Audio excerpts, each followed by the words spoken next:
हमारा टॉपिक है chapter first का चैलेंज ऑफ नेशन बिल्डिंग में नया टॉपिक ऐड हुआ है कश्मीर इशू। कश्मीर इशू हम पढ़ेंगे। इसमें नेहरू जी का नेशन को बिल्ड करने में क्या रोल था, उनके अकॉर्डिंग मतलब आफ्टर इंडिपेंडेंस किस तरीके से हम अपने नेशन को बिल्ड करेंगे, उसमें किन चीज़ों को इंक्लूड करेंगे, ये दो टॉपिक इस वीडियो में कंप्लीट करेंगे। फर्स्ट है अकॉर्डिंग टू नेहरू नेशन को बिल्ड किस तरीके से किया जाएगा। तो देखिए नेहरू जी ने कहा था कि हम प्लानिंग कमीशन को इम्प्लीमेंट करेंगे जिसमें कि गाइड किया जाएगा डेवलपमेंट ऑफ नेशन को। वर्ल्ड क्लास एजुकेशन वो प्रोवाइड कराएंगे like IITS, IIMS and AIIMS. Nuclear power, founded the atomic energy and commission of India. Then fourth जो था वो था नॉन अलाइनमेंट मूवमेंट नैम, जो कि हम ऑलरेडी अपनी सेकंड बुक कॉन्टेम्प्रेरी वर्ल्ड में पढ़ चुके हैं। नैम को प्रोटेक्ट किया था इन्होंने country from the great power politics. Then import किए थे सब्स्टिट्यूशन, ओरिजिनल किया था make in India.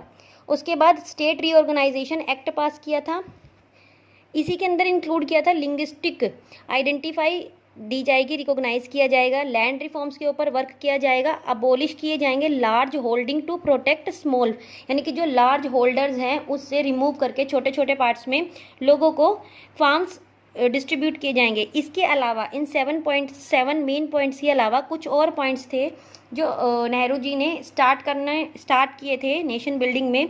First is national defence academy, Hindu marriage act, minimum wages act, representative of people act, citizenship act and protection of child right act. तो ये कुछ 10-12 points हैं जो नेहरू जी के अकॉर्डिंग आफ्टर इंडिपेंडेंस कंट्री में development के लिए implement किए जाने थे या किए गए थे उस टाइम पर। सो नेक्स्ट टॉपिक है कश्मीर इशू। देखिए कश्मीर इशू में सबसे पहले हम देखेंगे कंप्राइज ऑफ थ्री रीजन में ये जो कश्मीर है डिवाइड है किस तरीके से। जम्मू की जो फुट हिल्स हैं और प्लेन्स है इसकी मेजोरिटी पॉपुलेशन है हिंदू और पंजाबी की। देन कश्मीर को कंप्राइज किया गया है कश्मीर वैली में जहाँ पे कश्मीरी बोली जाती है और जहाँ पर मेजोरिटी है मुस्लिम की। देन लद्दाख माउंटेन डेजर्ट है वहाँ पर जिसमें डिस्टिंक्ट है कल्चर एंड लार्जली बुद्धिस्ट और मुस्लिम दोनों कल्चर इसमें मिलेंगे। अब कश्मीर रूट्स की प्रॉब्लम्स क्या थी। 1944 में प्रिंसली स्टेट था ये कश्मीर, जो प्रिंसली स्टेट था तो उस टाइम पे ब्रिटिशर्स ने जब कहा था कि आपकी चॉइस है, या तो आप इंडिया के साथ मर्ज हो जाओ या पाकिस्तान के साथ मर्ज हो जाओ। लेकिन जो कश्मीर के राजा थे, महाराजा जो थे रणजीत सिंह, उन्होंने क्या कहा था, ना तो मुझे कश्मीर के साथ मर्ज होना है ना ही मुझे इंडिया के साथ मर्ज होना है। तो being a Muslim majority state Pakistan wanted to state to be a integration to itself. अब मैंने क्या बताया, यहाँ पर मेजोरिटी थी मुस्लिम की, तो इसलिए पाकिस्तान की डिमांड थी कि कश्मीर में मुस्लिम की मेजोरिटी है तो ये जो पार्ट है कश्मीर जो है ये पाकिस्तान में आएगा। देन पॉपुलर मूवमेंट चलाया शेख अब्दुल्ला ने, जो कि ये चाहते थे कि महाराजा रंजीत सिंह के अगेंस्ट नहीं था, लेकिन वो ये चाहते थे कि जो पाकिस्तान है पाकिस्तान के साथ कश्मीर जो है वो मर्ज हो जाए। लेकिन क्योंकि महाराजा रंजीत सिंह के हिंदू रूलर थे तो उन्होंने क्या किया, इंडियन गवर्नमेंट के साथ एग्री हो गए थे कि महाराजा रंजीत सिंह की आप हेल्प करोगे। क्यों हेल्प करोगे, क्योंकि पाकिस्तान ने 20 अक्टूबर को अटैक कर दिया था कश्मीर के ऊपर उसे अपने पाकिस्तान में मर्ज करने के लिए। तो महाराजा रंजीत सिंह ने इंडिया से हेल्प मांगी कि आप हमारी हेल्प कर दीजिए और मैं आपके साथ एक इंस्ट्रूमेंट साइन करूंगा जिसमें कि मैं इंडिया के साथ मर्ज हो जाऊंगा। तो 26 अक्टूबर को महाराजा ने साइन किया था एक इंस्ट्रूमेंट जिसमें कश्मीर इंडिया के साथ मर्ज हो गया था। देन 22 नवंबर को जवाहरलाल नेहरू ने ऑल इंडिया रेडियो पे अनाउंस कर दिया था कि ये जो कश्मीर मर्ज हो रहा है इसे हम फोर्सफुली मर्ज नहीं कर रहे हैं। महाराजा रंजीत सिंह जो है वो अपनी मर्जी से हमारे साथ अपनी कंट्री को अपने स्टेट को मर्ज करना चाहते हैं। तो बट द सिचुएशन चेंज हो गई थी। क्योंकि 28 अक्टूबर 1948 से लेके ये 31 दिसंबर 1948 तक प्रॉब्लम कंटिन्यू रही थी। तो ये जो प्रॉब्लम थी ये अब UN में चली गई थी, यूनाइटेड नेशन में चली गई थी। देन यूनाइटेड नेशन ने सी फायर डिक्लेयर कर दिया था। सी फायर क्या होता है, देखिए यूनाइटेड नेशन ने ये कहा कि पाकिस्तान और इंडिया अपनी अपनी फोर्सेस को POK से हटा दीजिए, जो बॉर्डर लाइन थी, क्योंकि पाकिस्तान ने अपनी फोर्स इसलिए भेजी थी क्योंकि मोमडन्स की मेजोरिटी है तो पाकिस्तान के साथ कश्मीर मर्ज होगा, लेकिन महाराजा रणजीत सिंह ने इंस्ट्रूमेंट एक्सेशन साइन कर दिया था कि नहीं, मुझे तो इंडिया के साथ मर्ज होना है।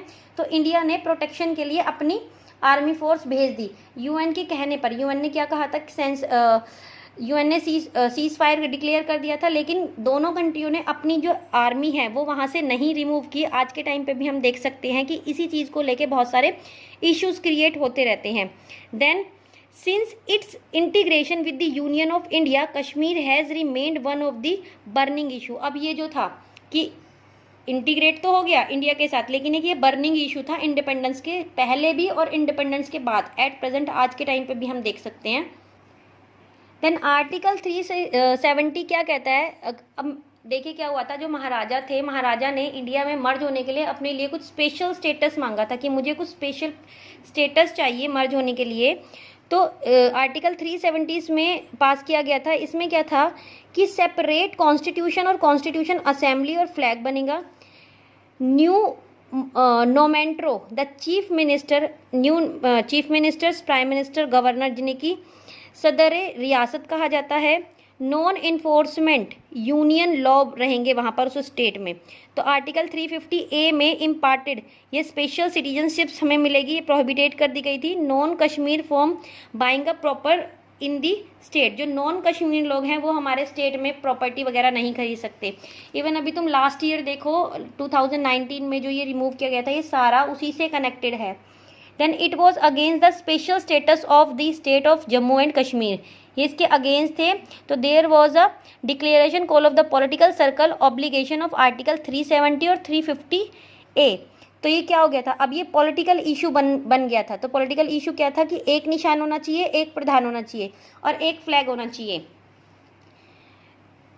Then it was against the backdrop the current BJP जो थी वो इसके अगेंस्ट थी। एनडीए गवर्नमेंट जो थी उन्होंने क्या ये शो किया कि ये कश्मीर को इंटीग्रेट तो कर दिया गया है, लेकिन India as a part of a election manifesto present in Jammu Kashmir को रीऑर्गेनाइजेशन किया गया। इसमें इसका जो बिल है, लास्ट ईयर आपने देखा था 2019 में बिल पास किया था राज्यसभा में, जिसमें कि 5 अगस्त 2019 को एबॉलिश कर दिया 370 और 335A आर्टिकल को, जो कि कश्मीर में उस टाइम पे पास हुआ था इंडिपेंडेंट के टाइम पे।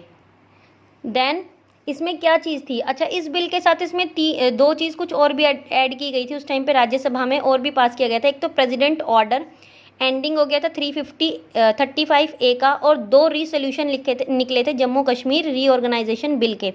इसमें सेक्शन 370 और 35A को रिप्लेस्ड कर दिया जाएगा जम्मू और कश्मीर में, और इसे डिवाइड कर दिया जाएगा 2 यूनियन टेरिटरी में, एक लद्दाख में और एक जम्मू और कश्मीर में। तो ये हमारे 2 टॉपिक हैं, एक तो according to Nehru ji nation building का, और सेकेंड इज कश्मीर इशू।